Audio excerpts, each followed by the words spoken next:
ardayda macallimiinta iyo maamulka dugsiga hoose dhexe sare ee Sheekh Ibraahim Burco ayaa guddoonsiiyay guddiga abaaraha ee gobolka Togdheer lacag qadarkeedu dhan yahay $1,000 oo ka timi saacaha ardayda dugsigaasi dhigata.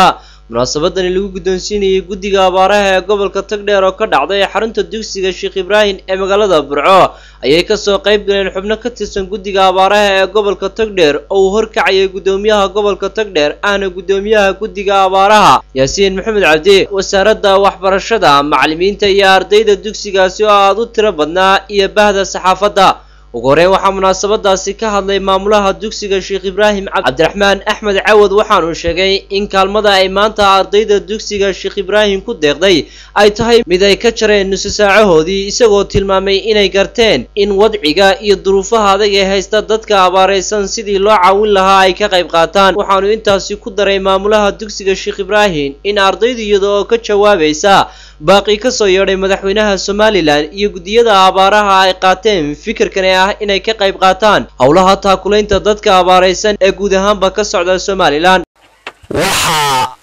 halkan munaasabadan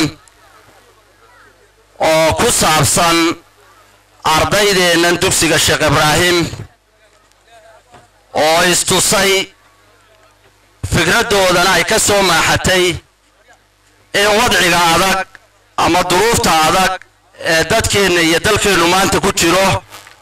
oo abaaraha ah inay ka jawaabaan oo baaqi ay soo jeediyeen dowladdeena oo ugu horeeya madaxweynaha jamhuuriyadda iyadoo laga jawaabayo ayaa fikraddu ardaydu khaasatan baqa ay sameeyeen guddida guud ee abaaraha iyo ta gobolka iyo madaxweynaha intuba iyadoo laga jawaabayo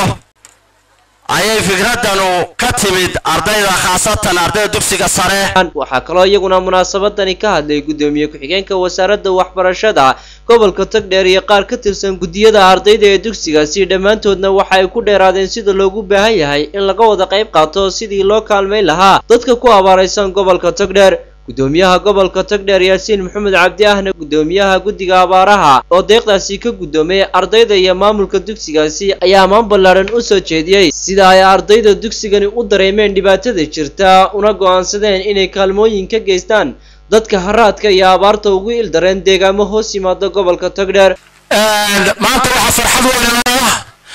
xafladan loo isugu nimay qabteen dugsiga Sheekh Ibraahim oo ah gurmadka ay gurmadeen ama ka qayb qaateen abaaraha ka jira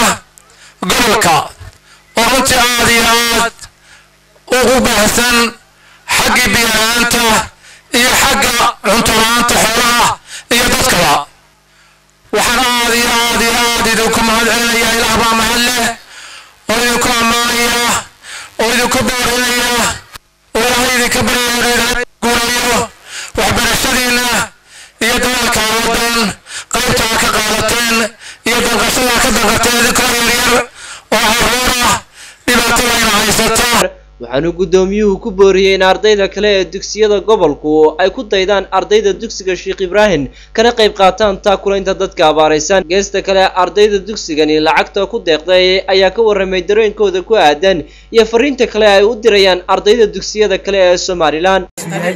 kamay way ka wada qayb qaateen arday yar oo kooban baa ka qayb qaatay waana aad iyo aad baan ugu faraxsanahay maanta xafladda aan soo qaban qaabinay. waxaan ka codsanayaa dhammaan bulshada Somaliland inay dadkooda tabaalaysan wixii ay tari karayaan taraan. waxaan kaloo leeyahay dugsiyada gobolka Togdheer ku yaala iyo kuwa Somalilandba dugsiga Sheekh Ibraahim arrinka uu idin horseeday ku dayda oo ardayda Sheekh Ibraahim